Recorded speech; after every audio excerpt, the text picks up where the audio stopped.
Hey, welcome back to our whatever it is number session of our MAP support group. So as usual, I'm going to go through, where did I put it? Oh, there it is. The contract, but just briefly because we've done this many times, but we just want to do it quickly for those who haven't been here before. So this is sort of like a group therapy type session where we're just going to unpack and talk about whatever comes up. I haven't got a lot planned tonight because we've done what's been offered so far as content, which I'll briefly recap. But I'm going to start on our case studies. A few people have got in touch and really bravely given me stories of self, which we can sort of use as for instances and see whether we can put something in a process in place or something that can help each of these people find their way through to their greatest version of self despite having this condition. Anyway, to start with, the contract, which is just an invitation to openness. Now you can look this up on the MAP statement of intent, which is basically what it is. That has the whole contract, it has my qualifications and CPD and anything that I've got, experience in and what have you. It's got my reading list. It's got the chapter from my book. Gosh, early plug. How I became a person. Basically, how to become a person. And in there, at the end, the very last chapter, at the very end, it talks about MAPS, minor attracted people, and how we need to be different with that. And not very eloquently, like I hadn't done as much, research and reading and God knows what else back then. So I would write it fairly differently now, but maybe I should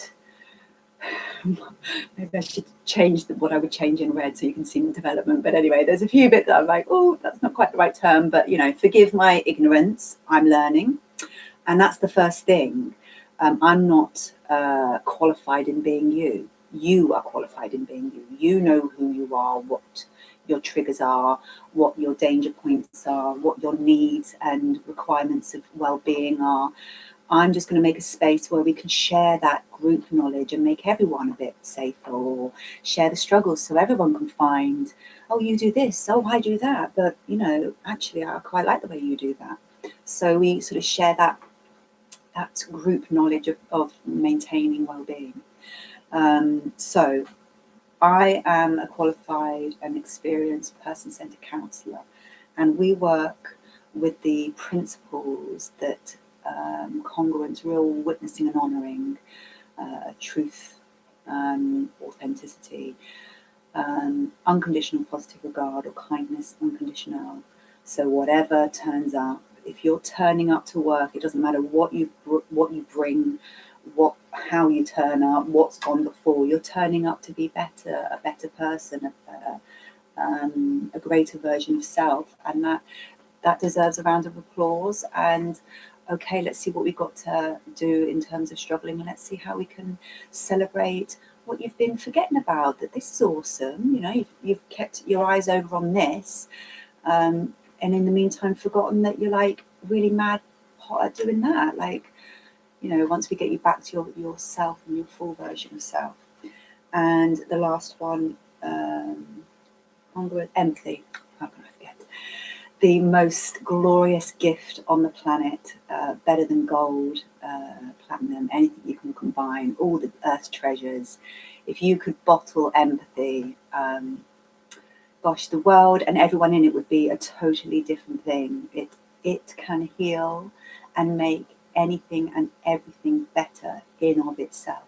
If you were just able to practice knowing how you feel and from all the versions of who you are, so that you have a deeper knowledge of yourself. How I feel as mother isn't how I feel as a wife or partner or sex partner, isn't how I feel as friend, isn't how I feel as woman, isn't how I feel as child part, isn't how I feel as counsellor or chiropodist or human or all sorts of different things. So my creative part, all these different parts have a different version of self and a different witnessing that needs to be honoured. And if I can't empathise with all of who I am and know that well, and then go, oh, that's me aside, what about you? Like, I felt this, but like, obviously you're going to have felt something totally different because you've got a different body, a different history, different triggers, different, characteristics, different amygdala. Everyone's amygdala will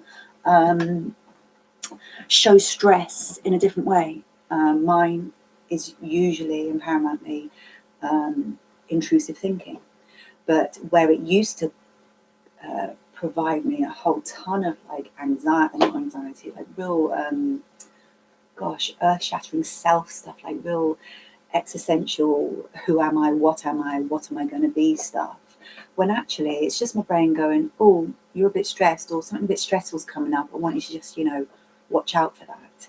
Instead I'm going, oh my God, what does all this mean?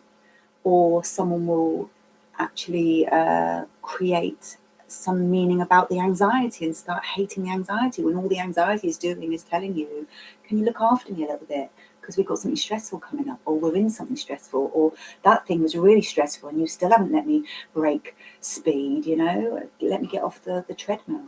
So we've got to stop shooting the messenger and actually learn how our amygdala speaks to us, and then stop shouting at it when it does. Go, oh, thanks for telling me that I've forgotten about myself again, or I'm ignoring my own insides, or I've, treated myself like a robot again, or whatever. Thanks for reminding me that I'm a human living being and I need to treat myself accordingly. So I want to build up that principle in you, that we start with that triangle. There's a load of others, but that's more into sort of dynamics of self and everything. But we're going to start with an environment of self. And that environment of self is going to keep checking that I'm being empathic, that I'm being witnessing and honouring, and that I'm being unconditional kindness to self. Because here I am turning up to work, and even if that is to fail for the rest of the day, or fail, then you've still turned up with all that you are, and you'll still turn up tomorrow even though today you failed. Because actually, and I don't mean failed as in terms of let's do something really bad, I mean failed as in terms of look after yourself, or said no, or made a boundary, or drunk enough water, or gone for a wee when your bladder told you instead of waiting until it's like painful, or sleeping well, protecting your sleep mechanism. We've got to remember that your sleep mechanism is your number one resource for well-being. And so if your room for sleep isn't peaceful, isn't dark, isn't quiet, isn't warm and cozy, but not too warm, you actually sleep better in a slightly cooler room, is soporific, allows you to induce sleep. And then you go in there with a purpose to sleep. I'm not going to keep checking my watch. I'm not going to check my phone. I'm not going to have my phone on. I'm going to put that on absolute silent. You cannot interrupt me. And I'm not going to watch for the time, because the alarm will go off. And until then, I am pretending to be asleep. I'm trying to get to sleep, or I am asleep. That's it. That's all I do in bed. And that protects my well-being. And really everyone needs to put that in place so that they have their best version of self each day. But also each morning go, how did I sleep? I have a sleep app called Dream Sleep Recorder. Let me just double check. Dream Talk Recorder. So it only comes on when you make a noise. So it records your farts and your burps and your dreams and your night terrors and your snoring. And also I have a mechanism that looks after my sleep too. I protect it. So during the week, I like quite a few years ago, I had a breakdown when I was studying, more than like 7 years ago, something like that. And studying counselling is a really arduous. I've got a few clients who are students right now, and they're just beginning to realise, oh my God, this is going to rock my entire self world and everything in it. I might lose a few friends, and it's going to be the hardest thing I ever do. But like, yay! Oh my God, counselling! It's amazing. So there's all of that. But back on track. The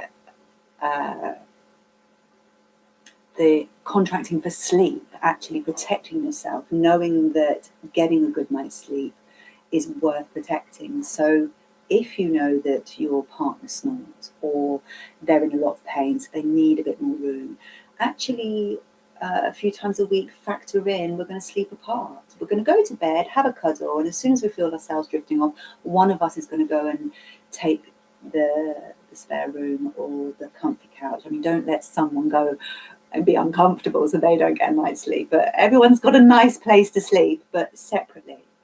So that all you're missing out on is the bad sleep. So that you can spread out, you can have the room your own temperature, you can not have to listen to each other snoring or what have you. And then when you come to the weekend or whatever days you're having off, where you can have a lie-in, you're more inclined to stay in bed and have that time because, oh, it's so lovely because I've had some sleep. I didn't wake up like unfairly or like subconsciously cross with you because I'm like, oh, I didn't get any sleep. Neither of you can help those feelings. Both of you will feel tired because one of you will be nudging or whatever, and the other one will have been staying awake. So actually having that discussion where you can really meet, right, what is our sleep routine? What is our sleep cleansing? How is our room? How is our nighttime routine? You know, making sure that we zone off from online activity a good hour before we go to bed, that we're not taking caffeine in the afternoon. We're giving ourselves that best chance to get our meridian cycle back on track. Because if your meridian cycle is off track, anything you're doing anywhere else in your life, you're probably getting about like 20% of what you should, you know, you're getting 20% when you could be getting 100% because you've got a good sleep meridian. So it's so vitally important. It's more important than food, really. You'll die of lack of sleep before you die of lack of food, like way before. Lack of sleep, I think, is like 14 days. Food is like, well, some people are surviving low, like 30 odd, 60 odd days, something like that. But that's just super crazy. Anyway, so back on track. I want you to maintain your safety. So I don't know who's tuning in until someone talks, and I need you to own the fact that you know who you are, you know what your triggers are, you know how to keep yourself safe, you know how to keep your privacy there and your anonymity. So I want to just impress upon you, stay safe. No one's here intending to dox and capture and, you know, judge and do all that horrible stuff, but other people could. So I want to make sure that you know I'm safe, our community is somewhat safe. You know, there's some people in there going undercover and, you know, trying to find things that aren't there, but the main thing is keep yourself safe. So know what your triggers are, how to stay anonymous and to remain safe. I'm not going to do endings, blah, blah, blah. You're the educated person. Expectations. I like to touch on this because people quite often come to counselling and they have this expectation that they're going to get better or they're going to get fixed or it's going to be some kind of,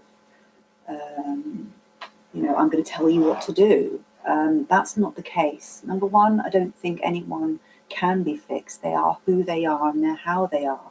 And their world is what it is. And also then society and the world is what it is. So there's not a lot of control over anything, including your genetics and how you were raised and what triggers you might have. So what we want to do is say, it doesn't matter who you are, how you're born, what you've received, how you were treated. Actually, what you then do with that, how you receive that, how you live with it, not what you live with, how you live with, and actually protect that, and then gift it and keep it safe, and have communication, nice communication, not a diatribe on it of how much everyone, including me, hates you. Like, that's, don't treat yourselves like that. So there's a ability to be kind to yourself from the beginning, and then also protect that other people are not allowed to just not be kind to you because they have projected upon you that you are this, and that means that 1 + 1 = 5,000, and you better eat that. So we're allowed to actually say, I'm going to understand what I've got to live with, and then go, oh, well, I'm not going to then put that in a whole ton of hate every day. I might go and champion the cause once a week if I think, yeah, there's enough in me to spend some savings. But I'm never going to go out there when I'm in the overdraft of who I am. I'm not going to go out there with a vulnerable self and let people hate on me. I'm going to protect that. So I want you to think of self as if nothing's going to get better. We're not changing anything, but we're going to make a difference everywhere. It's going to feel like when I look back over my childhood, I know how I used to feel about it, and I know how I am with it now because I'm different with it.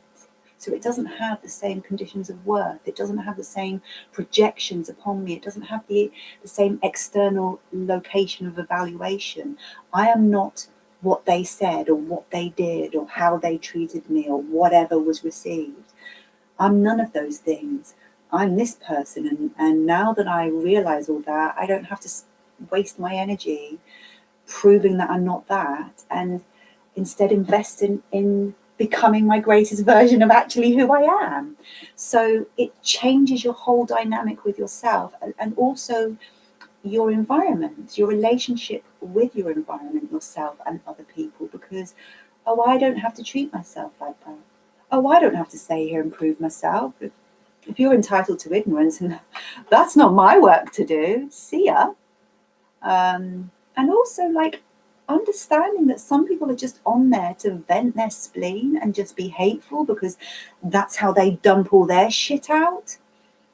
You don't have to be the one that gets dumped on, though. You can just block, report, or mute, or just decide, I just can just scroll past that. I'm only going to engage in positive conversation or constructive conversation. So even if you're communicating two ends of the spectrum and you like totally disagree, I've had very meaningful, thoughtful, loving conversations with contacts, and we've had a very good back and forth, and I think both of us have taken something from it. It's taken some learning. We've not quite changed our stances. Well, I'm not ever going to change my stance, but they might be getting closer towards that because, oh, first of all, you totally empathized with how I felt.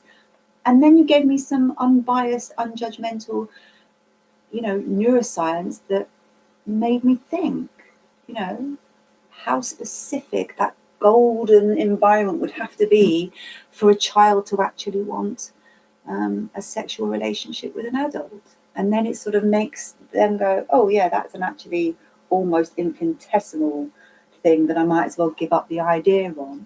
But now that I know that, I can give it a little bit more care to the person that has to visit the grave of, I never get to feel this, I never get to experience that, I never get to share my emotional love to children, I never get to have that relationship with them. So how do I look after that? I've got this lifetime grief and mourning, and how do I live with that? How do I gift it? How do I protect it? How do I visit the grave regularly so I make sure it's not overgrown with weeds and I'm forgetting what I'm living with? And that takes real thoughtfulness, and it takes kindness. And if you're putting yourself out, let alone your vulnerable self, out into the world of hate, then you are responsible for then undermining even further how you can be treated. If you say, I'm only going to go out when I've got money in the bank of self, and B, I'm only going to do it until whatever the trigger is, the heck freckles on the back of your neck. You can feel your jawline going. There's a bit of glassy eye, or that's that sting in the eye where you just feel like you could cry, either with anger or with sadness or just with whatever. Your stomach's going over. You're aching.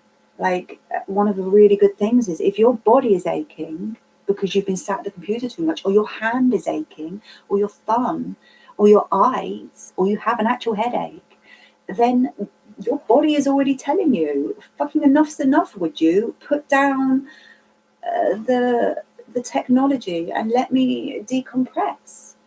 So I'd like you to sort of think about getting in touch as well with your second stomach, which really should be called your first stomach, because your brain is always on catch up after your stomach. Your stomach is your vagal nerve. It's the first port of call to your amygdala, which is your fight or flight. That's your first response in any kind of threat. And your stomach will have done many things before your brain sort of kicks in with them. So I want you to start feeling your body again.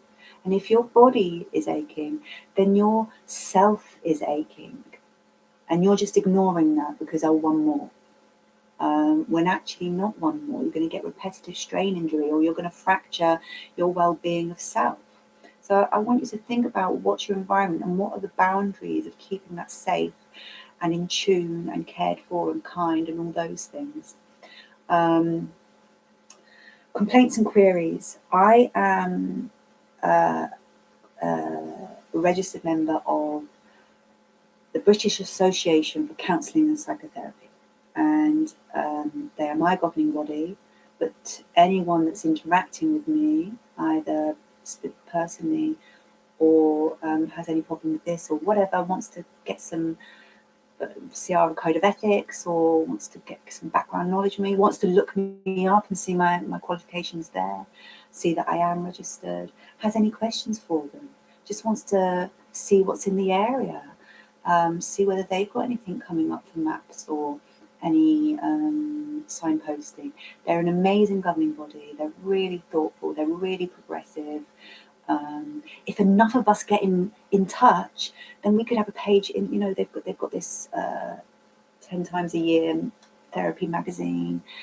They have lots of conferences, and I've been pushing this agenda for a little bit, but if other people start pushing it, then more power to us as a voice. And then there is research that needs to be done. There needs to be the discussion. There needs to be our teenagers looked after, all those teenagers that are coming through with the worst condition on the planet, of which don't you dare go and look for help, because oh my God, what's that going to do to you?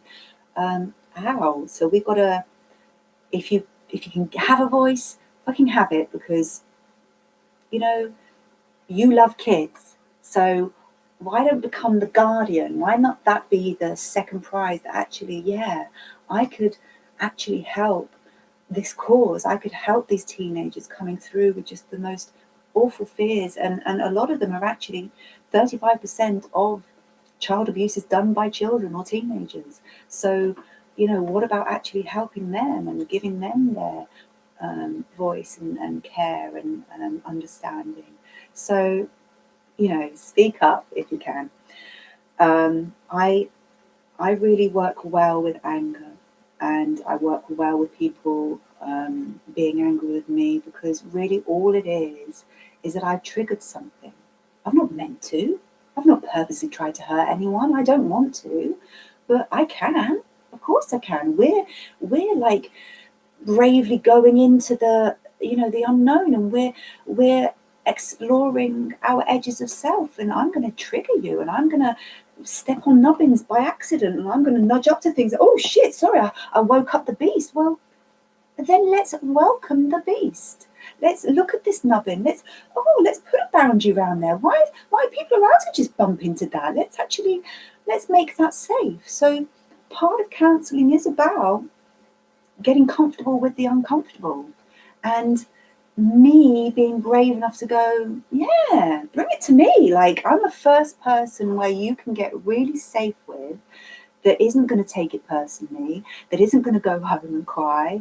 That, I mean, it's so rare that I have to unpack in supervision, like something that's come up in session from projection, or I've some counter-transference or transference going on. I really can't remember the last time, so that's why I can't even think of it, for instance. But it's very rare because my knowledge of self is really good, and I don't take your journey to knowledge of self personally. And if I can be facilitating to that, even if it is finding your triggers to anger or fear or shame or whatever it is, then that's a really good job. We've done really well there. Let's look at that. Let's make that safe. Let's see what needs to be heard, what needs to be nurtured, what boundaries it needs, all that sort of yummy stuff. So bring it on. I'm not fearful. All of my details are out there. So people used to like threaten me with stuff and, violence and killing and, doxing me. It's like, here's where I live, here's my phone number, here's my business, I'm self-employed, I'm doing really great, I've been doing it for a very long time. Come and see me. I love chatting, even if you're angry. So I don't get scared. You've got to get up very, very, very early to scare me. And actually, usually it's like a smell or a sudden sound that's like, my brain's like, oh, fuck. And I'm on the floor fainting and having a seizure. Although we've finally gone a full year without a seizure. So I'm pretty proud of myself. Well, not proud, but I'm pleased. I'm really, hooray me, because I've been treating myself very differently this past year. And I think it's working, because this is the first year, that I haven't had a seizure, although I had a really major, what's it called? Dizzy one, where you go, whoa, vertigo thing. But I think that's something to do with the eye movement desensitization reuptake therapy that I'm having. But apart from that, it's the first year in like 7 that my complex post-traumatic stress disorder hasn't got worse and worse and worse, to the last one where I had the seizure, I fainted, I wet myself, I was sweating profusely, I was puking up profusely, I was having psychosis, I was having flashback, living flashback. I had this like chicken pox all over my body for about 3 weeks. The vibrations, like I just felt like I was vibrating across the floor. Like every time I had one, there's something new popped up. So I'm really pleased. And the way that I've been doing that is actually neuroscience work, where, for instance, you have, if you're going to be a fully configured self, you have your human adult, your empathic parent, your kind parent, and your safe child. And they're 33% split in, 33, 33, 33. And they're in full communication with each other, in a good relationship, sort of like a horse, a saddle, and a rider.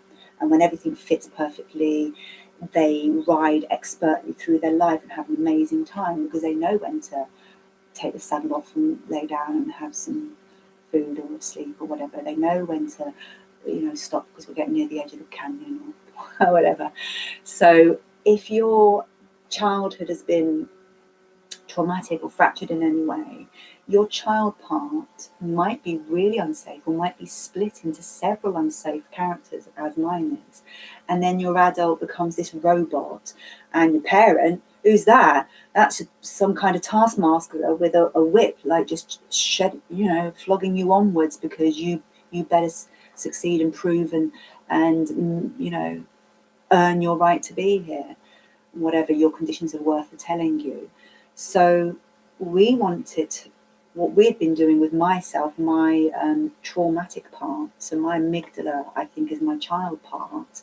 And because smells were inducing things, a film, which was nothing to do with, well, no, it had a tiny bit to do with sexual abuse, but not really. It was the blood scene that actually, which was, anyway, I won't go into it because it might triggered me. So all bizarre things were triggering me, but actually visiting self in the child state, so that you have a nurturing figure, which is my husband, will take on the role of being the adult, of being the nurturer, of being the one that's making the decisions and looking after and doing things in a way that is parental, or under the wing. You're nurturing, you're the guardian of, and then you have to sort of give yourself permission to relinquish, to actually feel little, to feel. So if you've had a bad bath time, or you've had a bad visit to the cinema, or you've had whatever, bad times anytime, you can make a new version of that. So by reliving it in a childlike state. So if you have a bath time with bath toys and soap bubbles and crayons for the bath, and nice music and a nice little snack, childlike snack, and a little drink to drink, and then you play like bath games like I would with my children, where we'd line things up, and then one of you has to hide, and then you take one and you've got to see which one's missing, or you do bubble faces, different hairstyles, and then you get your hair washed by your carer, and your back scrubbed, and they help you out of the bath, and they dry your hair and help get into pajamas or put cream on. Put your lip seal on, maybe have a little story with a cuddle, and then that's the end of the nurture time. You've sort of implanted that memory in your brain, you've soothed that part, you've said, hey child part, I know we're like 41 now, but still, part of you still remembers all that, and I want you to have a better bath time. So next time your brain's going, whatever's triggering you to remember bad bath time, your brain also goes, oh wait there, we've got really good bath time as well. So we can hold on to that, and we can balance the trigger out, and we can remind ourselves that not only have we got good child bath time, we've got good child bath time recently. So it's in your recent memory, so it can override those triggers. So another thing we did was go to Build-A-Bear and get a bear and actually get a voice. You can record your voice in it, and sort of really loving thing towards. We've named my child parts, those characteristics that come out in triggers. So I have, if anyone's interested, Rebel, who's 17, and she's sort of the leader. Bomber, who's a boy, and he's 10 to 12, and really boyish. Friday, who is non-binary, and they are 6, and Dolly, who's 3, who's a girl, and Zero, who is animal spirit sort of entity, and that's the bit that faints and seizes out. So I think working with looking after body, I listen to body, I listen to second brain, I listen to first brain, but not too much. I don't start unpacking all my intrusive thoughts. I just notice that I'm having them. What's stressing me out because I'm having intrusive thoughts? I can bin the intrusive thoughts. They're telling me nothing. They're just nightmares, the day nightmares. That's all they are. Your subconscious can sometimes give you a tidbit of what you're worrying about in a dream, but it doesn't actually mean anything. It just tells you that your brain is a little bit stressed about something and would quite like a bit of attention in that area of your life. It doesn't mean, oh, I've got to interpret this dream and then do that. It's just your brain subconsciously through the night saying, oh, that was a bit worrisome, or oh, I feel a bit stressed about this, or whatever. So looking after my brain stem and actually saying I have a body, and I have to remind myself that I can dissociate quite easily, and especially from hunger, from pain. I have to really sort of be careful with my medications, be careful with my sleep, as I said earlier, really nurture those things. Dolly, my 3-year-old, actually just giving her playtime and actually regressing and doing some colouring in that I don't care, that isn't going to be, well, is actually sometimes put on the wall, because it's like, oh wow, like I've written a letter to my friend, Dolly stroke Friday 3/6, and visiting, even writing a letter to self in that part, or from your adult part to your child part, and saying how you would do things differently, or how you validate them and their feelings, and ask, what are your needs? How can I make this feel better? How can I have this configure in me a little bit better so I'm not triggered so much by those things?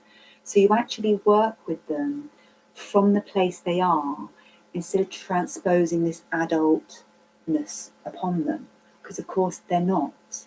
They're stuck here, and that's why there is complex PTSD, or there is trauma in some way, dissociation, or some kind of complexity to your character of self, your relationship with yourself.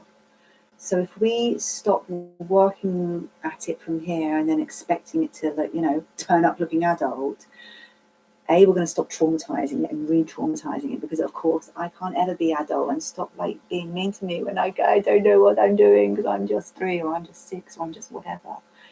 And if we visit them in the form that it would look like from that age, once you know what it looks like and how old it feels, you have a better idea of how to soothe it and how to look after it. It might need a story time with someone's arm around them. And if you haven't got someone to put their arm around you, put your own, and then stroke your cheek so that you can read a child's story to yourself.